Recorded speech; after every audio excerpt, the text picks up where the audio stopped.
welcome to our lesson 1 in international business and trade. So, in this lesson, okay, at the end of this lesson, I hope that you should be able to understand how the concept of international business evolved. So, ano bang nangyari sa mundo that led us to engaged in an international business?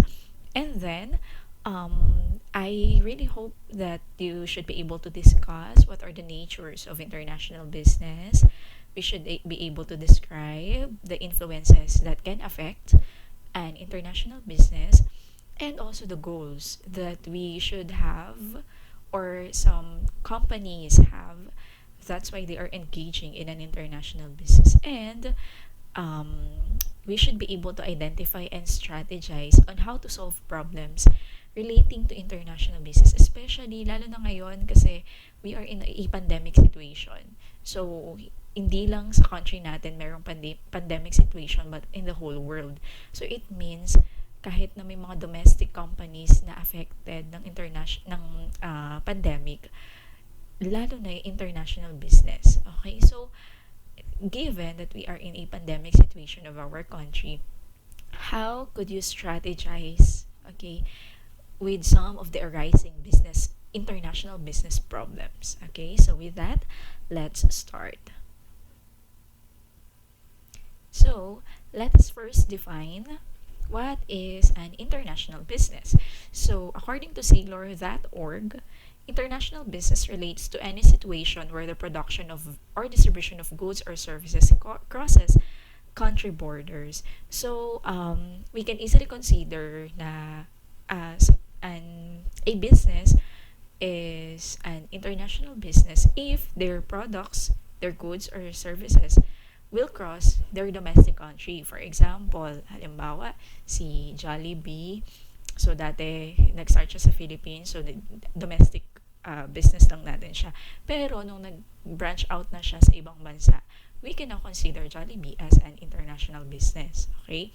So, for example naman, halimbawa ikaw, meron kang nag-start ka ng company mo and then later on, you have decided na mag-expand, okay, sa ibang bansa or mag-render ng services mo sa ibang bansa. So, we can now call it as international business. Okay, so saan ba nag-start to? So, it all started with the globalization. Okay, so matagal na nating narinig yung globalization. So, it is the shift toward a more interdependent and integrated global economy. Okay, so dahil sa globalization, nag-create ngayon ng greater opportunities para sa para mag-venture yung mga businesses in an international level. Another definition ng international business from Sinha, okay, so he defined international business in his book, okay, published on 2012. Sabi niya, international business consists of all commercial transactions, private and governmental, between two or more countries. Okay? So, itong exchanges na to or transactions na to, it goes beyond the exchange of money, okay, for physical goods. Pwede rin na it also includes transfer of other resources such as people.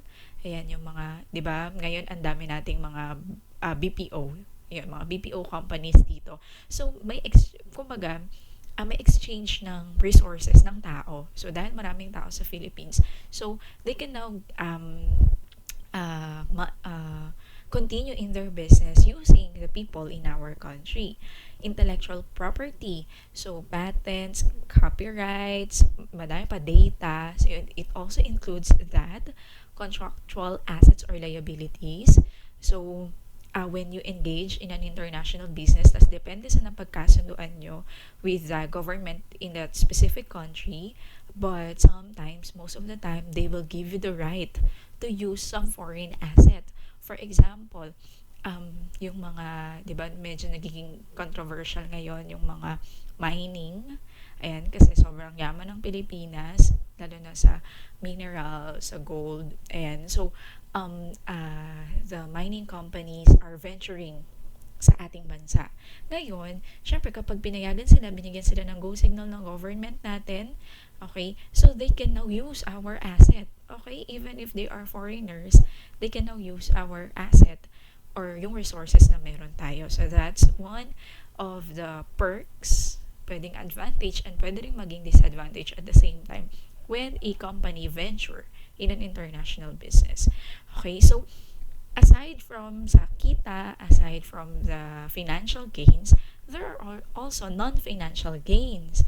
Okay, ano yon? Pwedeng corporate social responsibility, 'di ba? So, or political favor.